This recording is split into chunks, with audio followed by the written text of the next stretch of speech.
안녕하세요. 3분투자 정원정입니다. 최근 급격히 상승한 금리 때문에 너무 많이 힘드셨죠? 정부가 가계 이자 부담을 줄이고자 23년 1년 동안 한시적으로 운영하는 특례 보금자리론을 발표하였습니다. 1월 30일부터 신청할 수 있다고 하는데요. 대상 주택 가격이 9억 원, 소득 제한 없이 최대 5억 원까지 이용할 수 있다고 합니다. 그 내용 간략하게 살펴보도록 하겠습니다. 오늘 발표한 보도자료를 중심으로 내용 살펴보도록 하겠습니다. 특례 보금자리론 같은 경우에 작년 12월 20일에 발표한 23년도 정부 정책 방향에서 언급됐던 내용인데요. 대상 주택 가격이 기존의 6억에서 9억 원으로 올렸고 소득 제한이 7천만 원이었던 것을 소득 제한을 없애고 최대 5억 원까지 LTV하고 DTI 한도 안에서 이용 가능하다고 합니다. 시중 주담대 금리보다 낮은 금리를 적용해서 1월 말부터 사용 가능하다고 하는데요. 주택가격 6억 원 이하, 부부 합산 소득이 1억 원 이하인 경우에는 4.65에서 4.95%의 이자로 이용할 수 있다고 합니다. 자세한 내용은 뒤에서 살펴보도록 하겠습니다. 지원 대상은 주택가격이 이제 9억 원 이하 주택이고요. 그 9억 원의 기준은 KB 시세라든지 부동산원 시세, 공시가격, 감정평가 순으로 적용해서 판단을 할 예정입니다. 그리고 기존의 보금자리론의 그 소득 조건인 7천만 원 이하 이런 소득 조건이 없어졌고요. 자금 용도도 주택 구입 용도나 상환 용도, 보존 용도로 총 3가지 용도로 활용할 수 있다고 합니다. 신청 가능한 사람은 이제 신청 가능한 조건은 무주택자 같은 경우에는 주택 구입 용도로 신청이 가능하고요. 1주택자 같은 경우에는 상환이나 보존 용도로 신청 가능하다고 합니다.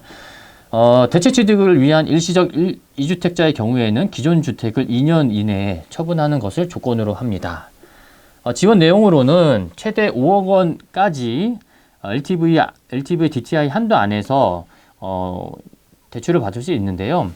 규제 지역에서 모두 해제가 됐기 때문에 아파트 같은 경우에는 이제 LTV는 70%, DTI는 60% 한도 내에서 대출을 이용하실 수 있을 것 같습니다. 만기는 최대 6가지가 있는데요. 최장 50년까지 이제 고정금리로 이용할 수 있다라고 하는 게 큰 이제 차별점이고요. 기존 금리 같은 경우에 우대형이 4.65에서 4.95%인데 우대형 같은 경우에는 소득 조건이나 기본 요건이 있습니다. 그래서 그 요건이 뭐냐면 주택이 6억 원 이하여야 되고요. 부부 소득이 1억 원 이하인 경우에는 우대형 금리를 적용받아서 만기에 따라서 4.65에서 4.95%의 고정금리로 대출을 이용할 수 있게 되었습니다. 우대금리 적용 시 3.75에서 최대 4.05%까지 대출금리가 인하될 수 있고요. 또 하나 중요한 것은 중도상환 수수료가 없어집니다. 기존 주담대를 특례 보금자리론으로 갈아타는 경우뿐만 아니라 추후에 특례 보금자리론을 상환하는 경우에도 중도상환 수수료는 면제될 예정입니다. 다음부터는 중요한 내용을 좀 중심으로 살펴보겠습니다. 신청 방법은 한국주택금융공사 홈페이지에서 신청하실 수 있고요. 이 내용을 좀 심도 있게 보셔야 될 것 같은데요.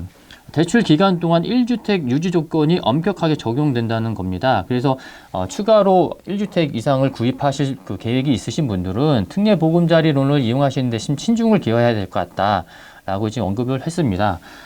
여기 내용 보시면 추가주택 취득 여부를 정기적으로 점검을 한다라고 하고요. 추가주택 취득자가 처분 기한 내 처분하지 않는 경우에는 페널티를 적용하겠다라는 부분이 있습니다. 다음은 Q&A인데요. Q&A도 좀 저희가 봤을 때 좀 중요한 것들 좀 간략하게 한번 살펴보도록 하겠습니다. 특례 보금자리론 같은 경우에는 실제 대출 실행까지 한 30일 정도가 이제 소요가 된다라고 하는데요. 그렇기 때문에 2월 중에 주택 매매 계약 잔금이 있는 경우에는 이용하실 수가 없을 것 같습니다. 그리고 이 부분도 좀 살펴보셔야 될 것 같은데요.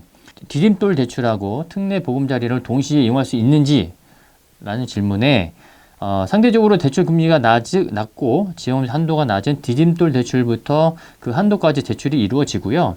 디딤돌 대출 한도가 부족한 경우에는 나머지 금액을 특례 보금자리론으로 이용할 수 있다라는 부분이 있습니다. 그리고 시세 같은 경우에는 KB 시세를 중심으로 판단하겠다라는 내용이 있고요. 다음으로 보실 내용은 이 부분이 조금 키포인트 같은데요. 오피스텔이나 생숙 같은 경우에는 주택법상 주택이 아니라 준주택이기 때문에 특례 보금자리론은 이용이 이제 불가하다라고 되어 있습니다.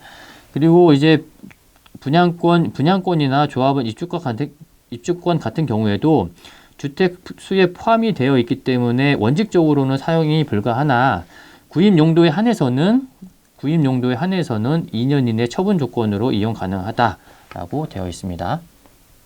다음 보실 내용은 이제 대출 실행 후에 추가로 주택 구입을 할 수 있는지에 대한 질문인데요. 특례 보금자리론 같은 경우에는 1주택 유지를 엄격하게 제한하고 있기 때문에 특례 보금자리론 대출 실행 이후에는 추가 주택 취득이 금지된다라는 내용이 계속적으로 강조되고 있습니다. 마지막으로 살펴볼 내용은 대안용으로 사용한 경우에는 중도 상환 수수료가 어떻게 되는지에 대한 질문이고요.